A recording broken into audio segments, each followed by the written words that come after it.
নিজে তো উচ্ছন্নে যাবে, মেয়েটাকেও উচ্ছন্নে পাঠাবে।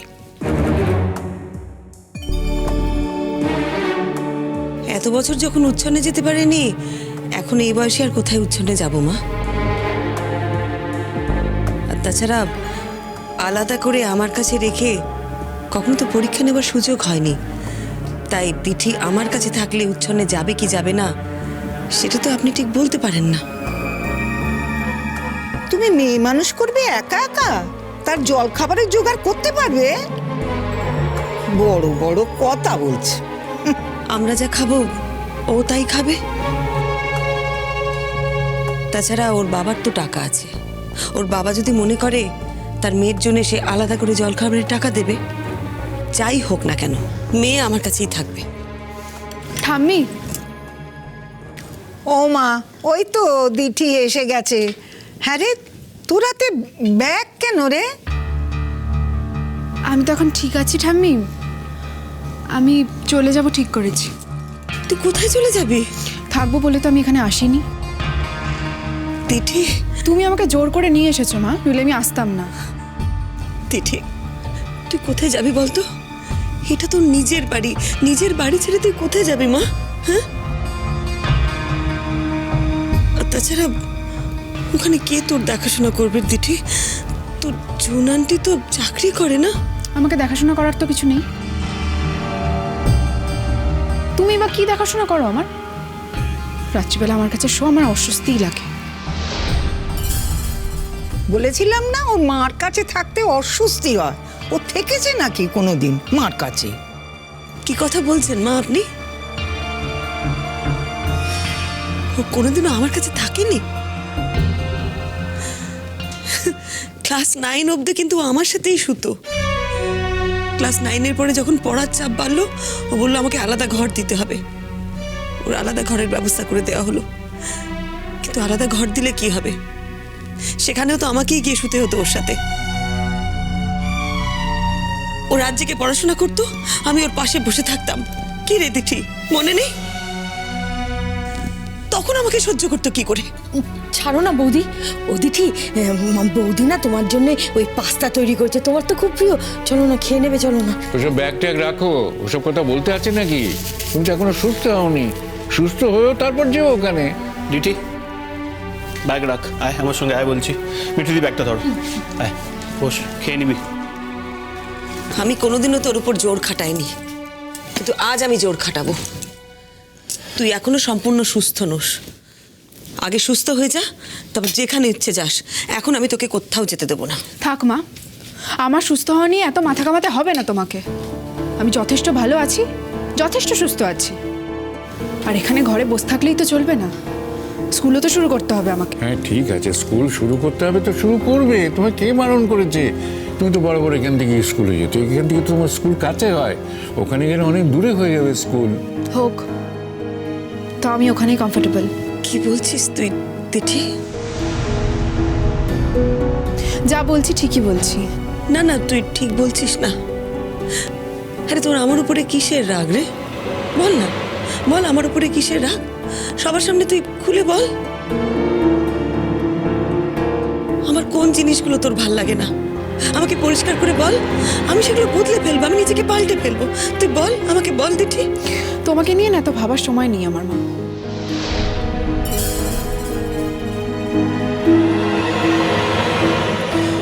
বেশ, ভাবিস না আমাকে নিয়ে, কিন্তু তুই এখানে থাক, এখানে থাক তুই।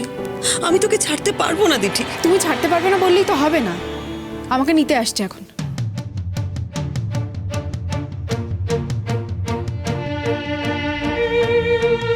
নিতে আসছে? কে আসছে রে নিতে? বাবা আসছে?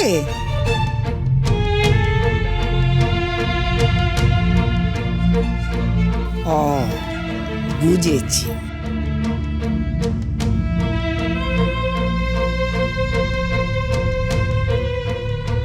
শোন দিঠি, বলছি শনি রবিবার তোর তো ছুটি। শনি রবিবার তুই আমার কাছে থাকবি, আর তোকে ওপরে উঠতে হবে না কো। ও ঘরে তো তোর মোটে ভালো লাগে না কো। ডিটি, বলছিলাম যে এখানে তো ভালোই সেবা যত্ন পাচ্ছিলি, ওখানে গিয়ে তোর অসুবিধা হবে না তো? কিসের সেবা যত্ন দাদা ভাই? আমার কোনো সেবা যত্নের দরকার নেই। না, তোমার সেবা যত্নের দরকার নেই সেটা এখন বলছো, বাট সেই সেবা যত্নটা তো তুমি এনজয় করেছো, এখন বলছো যে তোমার দরকার নেই। কিচ্ছু এনজয় করিনি আমি বৌদি ভাই।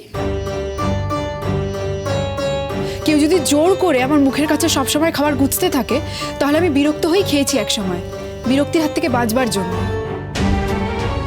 ও, এবার বুঝেছি, এই জন্যে আমার উপরে রাগ হয়েছে তো।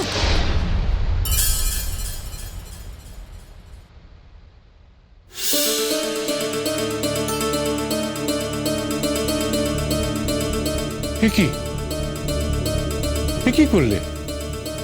তোর মাকে এভাবে ধাক্কা মেরে সরিয়ে দিলে কেন? তোর মা তোমার জন্য এত কিছু করলো, আর সেই মা তোমার গায়ে একটু গায়ে হাত দিয়ে আদর করতে গেছে, তুমি তাকে এরকম ঝটকা দিয়ে সরিয়ে দিলে? ছি ছি ছি ছি ছি, তোমার সমস্যাটা কি বলো তো? তোমরা সবাই মায়ের সাথে এরকম ব্যবহার করো কেন? দেখো দিঠি, আন্টি কিন্তু তোমার মুখের কাছে খাবারটা তুলে দিয়েছে। যে অবস্থায় তুমি এই বাড়িতে এসেছিলে তার থেকে তুমি এখন অনেক বেটার আছো, তাহলে তোমার কিসের রাগ এত আন্টির ওপরে?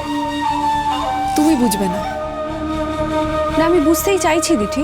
বুঝতে চাইলেই কি সবাই সব কিছু বুঝতে পারে? সিরিয়াসলি দেখছো তোমার বোন কি বলছে? এতটুকু মেয়ে আর এই সব কথা।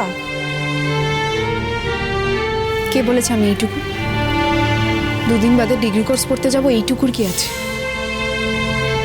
শোনো দিঠি, আমি ভাবতেও পারি না যে আমি আমার মায়ের সঙ্গে এরমভাবে কথা বলবো। তোমার মায়ের সঙ্গে তোমার সম্পর্ক আর আমার মায়ের সঙ্গে আমার সম্পর্ক দুটো তো এক নয় বৌদি ভাই। সব সম্পর্ক তো একরকম হয় না। আচ্ছা আচ্ছা, ঠিক আছে দিঠি, ঠিক আছে, বুঝেছি। দেখ, বুঝতে পারছি তোর উপরে থাকতে ভালো লাগে না, তো ঠিক আছে, তুই একটা কাজ কর না, নিচে থাক, ঠাম্মির সঙ্গে থাক, কিন্তু প্লিজ এই বাড়িতে থাক। এত তাড়াতাড়ি এ বাড়ি থেকে চলে যাস না, মানে সুস্থ হয়ে নে অ্যাটলিস্ট আগে। দেখ, ওই বাড়িতে জুন আন্টি থাকে, কিন্তু সবসময় তো আর থাকতে পারে না। জুন আন্টির অফিস আছে, সারাদিন সেখানেই থাকে। জুন আন্টি নিজের ছেলেকেই ঠিকমতো দেখাশোনা করতে পারে না, তোকে কি করে দেখবে বল? আর তোর এখন যে অবস্থা, তোর একটু যত্ন দরকার, একটু দেখভাল দরকার, নার্সিং দরকার। কে বলেছে আমার নার্সিং দরকার? আমার কিচ্ছু দরকার নেই দাদা ভাই, আমি একদম ঠিক আছি, একদম সুস্থ আছি। আর জুন আন্টি বিজি থাকলেও জুন আন্টি এরকম ন্যাগিং নয়, সবসময় আমার পিছনে পড়ে থাকবে না। আর সবচেয়ে বড় কথা, ওখানে পাপা আছে। এই বাড়িতে তো পাপার আশাটাই বন্ধ হয়ে গেছে। যেখানে আমার পাপা আসতে পারে না সেখানে আমি থাকতে চাই না। তোমার বাবা যদি আসতে পারে তো আসুক না, কে বারণ করছে তাকে? সেখানে আসুক, তুমি ভুল বুঝছো। বাবা এখানে আসতেই পারে, আমি তো রাজি, আমি কোনো বাধা দেবো না। কিন্তু তোমার পাপা এই বাড়িতে এসে গেলে এ বাড়িতেই তাকে থাকতে হবে। এ বাড়ি ও বাড়ি করা তার চলবে না। আর ওই মহিলার সাথে সব সম্পর্ক চুকিয়ে তাকে এখানে আসতে হবে। কেন দাদু ভাই? পাপাকে কেন জুন আন্টির সঙ্গে সমস্ত সম্পর্ক চুকিয়ে এখানে আসতে হবে? পাপা যদি জুন আন্টির কাছে থেকে শান্তি পায় তাহলে তোমাদের প্রবলেমটা কি আছে? আর দু একটা দিন অপেক্ষা কর, তোর পাপা এসে তোকে এখান থেকে নিয়ে যাবে। বললাম তো একবার, আমাকে নিতে আসছে। হ্যাঁ রে, সব কিছু ঠিক করে আমাকে জানালি, আর আমি এদিকে মনে মনে। কি কি মনে করেছিলে তুমি? যে আমি তোমার কাছে থাকবো? ভুল মনে করেছিলে। আমার সাথে কথা বলে তোমার এটা কেন মনে হয়নি মা? কি মনে হয়েছিল তোমার? আমি তোমার হাতের পুতুল, তুমি যা বলবে আমি তাই করব। আমি যা বলেছি কোনোদিনই তুই তা করিসনি। তবে আমি সত্যি ভাবতে পারছি না রে, তুই এই অবস্থায়। বাড়াবাড়ি করো না মা, আমার কোনো অবস্থা হয়নি। শরীরটা তো এখনো দুর্বল আছে দিঠে। 2 ঘন্টা অন্তর অন্তর ডাক্তার তোকে খেতে বলেছে, আমি নানান রকম করে তোকে খাওয়াচ্ছি। এগুলো কি তুই ওখানে পাবি বল? ওখানে পাপা আছে মা। পাপা কোনো নার্স রেখে দেবে, সে আমাকে খাইয়ে দেবে, অথবা দোকান থেকে অর্ডার করে খাবো।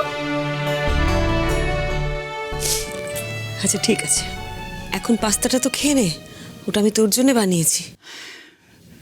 শোনো দিদি ভাই, শনি রবিবার তোমার তো ছুটি, তুমি আমার কাছে এসে থাকবে কেমন? আমি কিন্তু তোমার জন্য অপেক্ষা করে থাকবো। তোমার পাপা এ বাড়ির ছেলে, সে বাইরে বাইরে ঘুরে বেড়াবে আর অন্য বাড়ির মেয়ে সেই বাড়িতে থাকবে? তা তো হতে পারে না। আমি বেঁচে থাকতে তোমার দাদু ভাই যাই বলুক না কেন, তোমার মা এই বাড়ি থেকে চলে গেলে তুমি আমার কাছে চলে আসবে, তোমার পাপা আমার কাছে চলে আসবে, তখন আমরা সবাই মিলে একসঙ্গে থাকবো। সবাই মিলে মানে?